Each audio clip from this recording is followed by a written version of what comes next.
Hello friends, कसे आहात सर्व? तुम्हा सर्वांचं स्वागत आहे पुन्हा एका नवीन व्हिडिओमध्ये.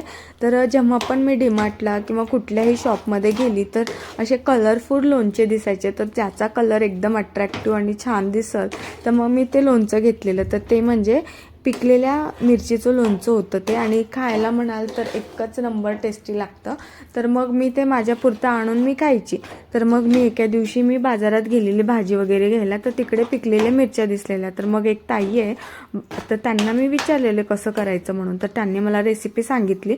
मग मी त्याचं लोणचं घातलेलं. तुम्हाला खरं सांगते, मी भाजीसोबत भाकरी खायची सोडून ह्या पिकलसोबतच भाकरी संपायची. माझं पावशर लोणचं काहीतरी 10 ते 12 दिवसात माझं संपलेलं. तर मग मी परत एकदा म्हटलं करावा आणि त्याची रेसिपी शेअर करावी तुमच्यासोबत. आणि एकदम कमी साहित्य लागतं आणि झटपट होतं आणि बऱ्याच दिवस हे टिकतंही. खूपच छान खायला लागतं आणि चव तर म्हणाल एकच नंबर आहे. तर तुम्ही देखील अशा प्रकारे घरी तयार करून बघा, तुम्हाला नक्की आवडेल. आणि एकदम कमी साहित्य लागतं. तर त्याला काय काय साहित्य लागतं आणि कसं करायचं, तर चला तर बघूया पुढे.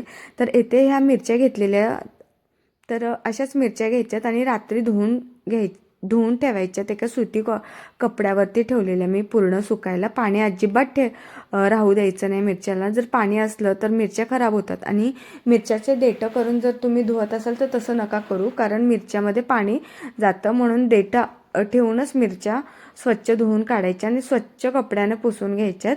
तर थोड्याशा खराब झालेल्या मिरच्या काढल्या मी. तर खराब झालेली, थोडेही खराब असलेली पिकलेली मिरची तर ती टाकू नका, लगेच काढून टाका. आणि मेन पार्ट तर लसणाचा आहे. लसण टाकलं ना ह्या मिरचीच्या लोणच्याला चव काय येते तुम्हाला सांगू, एकच नंबर येते. तर 2 गड्डे घेतलेत मी मोठे मोठे. जेवढं लसण टाकेल तेवढं एकच नंबर लागतं. आणि थोडंसं आपल्याला वाटते वेळेस लसण वापरायचं आणि थोडंसं फोडणीला टाकायचं आहे. तर इथे माझं लसूण सोलून झालं आहे. तर आता चिंच घेतली आहे.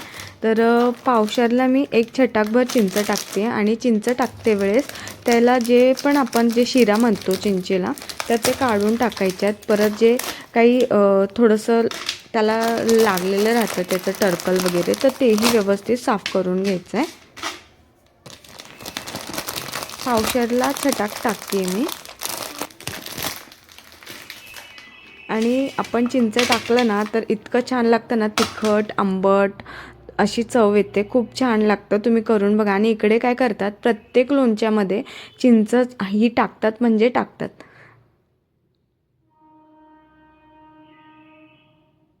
तर मस्त असं मी स्वच्छ करून घेते चिंच. तुम्ही देखील अशाच प्रकारे करायचं आहे.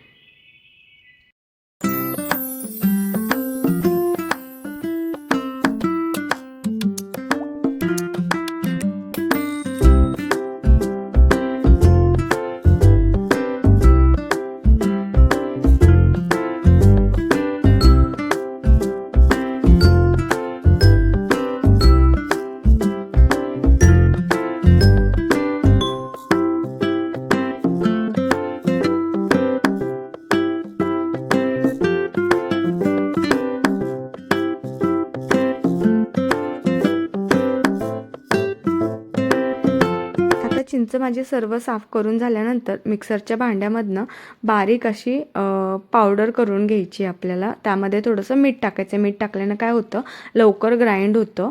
आणि आपल्याला लोणच्यामध्ये मीठ किती टाकायचं, आपल्याला जेवढं चवीला मीठ लागतं त्याहून थोडंसं जास्त टाकायचं. कारण मीठ जेवढं जास्त टाकाल आपण तेवढं म्हणजे टिकायला लोणचं मदत होते.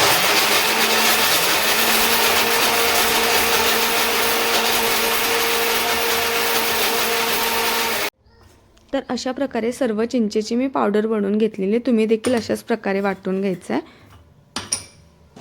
आणि आता जे आपण मिरच्याचे देठं काढून ठेवलेले, तर त्याचे 2 तुकडे करायचे. 2 या 3 तुकडे करायचे, म्हणजे मिक्सरमध्ये लवकर वाटल्या जातं आणि बारीक होतं.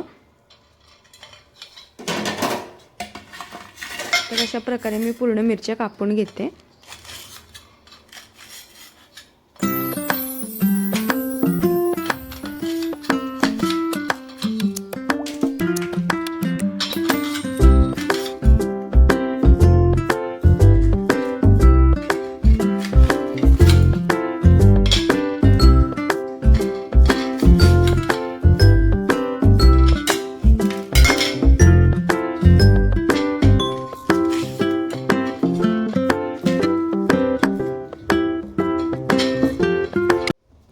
इथे सर्व माझ्या मिरच्या कापून झाल्यात.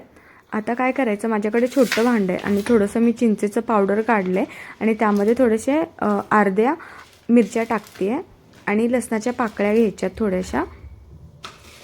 म्हणजे मी 2 पार्टमध्ये वाटून घेणार आहे, कारण एकदाच आपण वाटल्या नाही जाणार.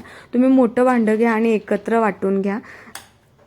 पण बारीकमध्ये जर आपण मिक्सरच्या भांड्यात वाटलं तर एकदम बारीक असं होतं, म्हणून मी बारीक भांड्यात वाटते.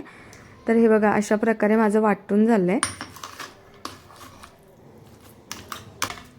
आणखीन त्यामध्येच मी ते मिरच्या घेते आणि लसण घेते, असं परत वाटून घ्यायचं. आणि जे राहिलेले आपण अर्धं चिंचेचं पावडर ठेवलेलं तर ते देखील टाकायचं आणि चांगलं ग्राइंड करून घ्यायचं आहे.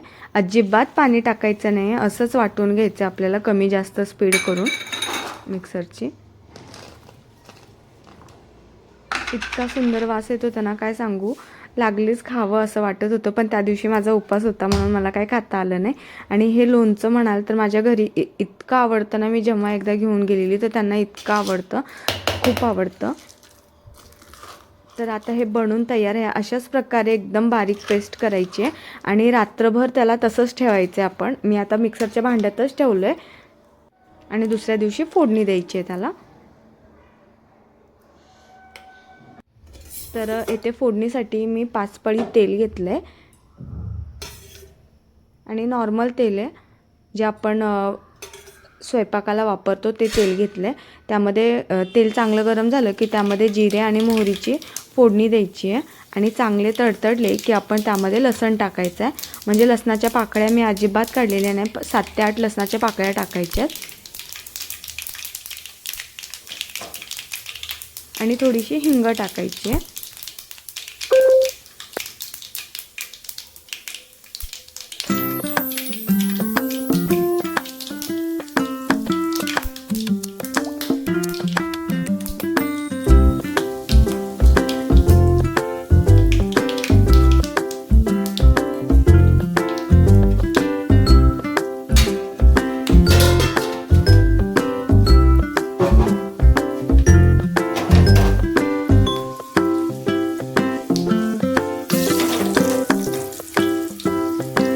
टाकून झाल्यानंतर सर्वात शेवटी गॅसची फ्लेम ही बंद करायची आणि आपण जे वाटून ठेवलेलं ते टाकायचं आहे आणि चांगलं मिक्स करून घ्यायचं आहे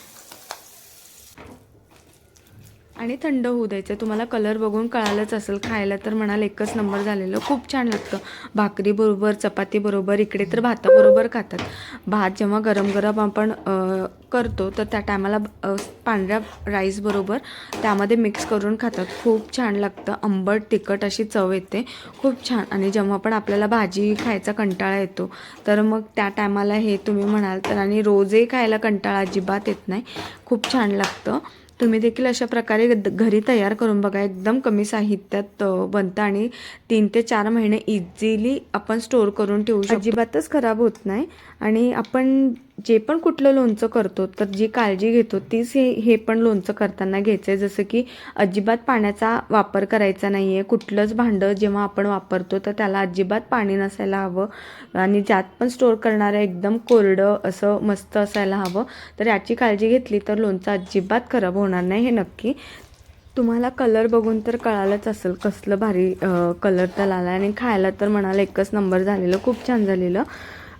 तर तुम्ही देखील अशा प्रकारे घरी तयार करून बघा, तुम्हाला नक्की आवडेल.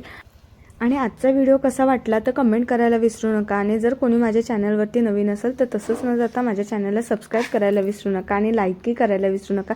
आणि पुढे जेवढं होईल तेवढं शेअर करा. तर चला तर भेटूया पुन्हा असंच एक व्हिडिओ घेऊन, नवीन रेसिपी घेऊन. चलो देन बाय.